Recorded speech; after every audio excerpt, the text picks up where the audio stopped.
होती है, जिस तरह माला का एक एक मोती अपरिहार्य होता है, जिस तरह माला का एक एक मोती अपरिहार्य होता है, ठीक उसी तरह पर्यावरण भी हमारे लिए बहुत महत्वपूर्ण होता है। ठीक उसी तरह पर्यावरण भी हमारे लिए बहुत महत्वपूर्ण होता है। सुप्रभात, मेरा नाम शालिनी है। मैं कक्षा तीसरी अ की छात्रा हूँ।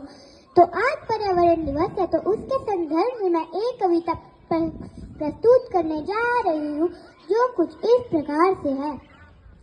आओ हम उनको धन्यवाद करें जिनने हमको छाया दी है। आओ हम उनको नमन करें जिनने हमको धूप दी है। चलो पर्यावरण दिवस बचाएं, चलो पर्यावरण दिवस बचाएं। आओ ये संकल्प उठाएं, पर्यावरण को नष्ट होने से बचाएं। देकर नया रूप इस कुदरत को, इसके प्राण हम बचाएं। ज्यादा से ज्यादा पेड़ लगाएं, पानी की हर बूंद बचाएं। अब और पेड़ ना कट पाए, प्रदूषण और ना बढ़ पाए। धन्यवाद, आपका दिन शुभ हो।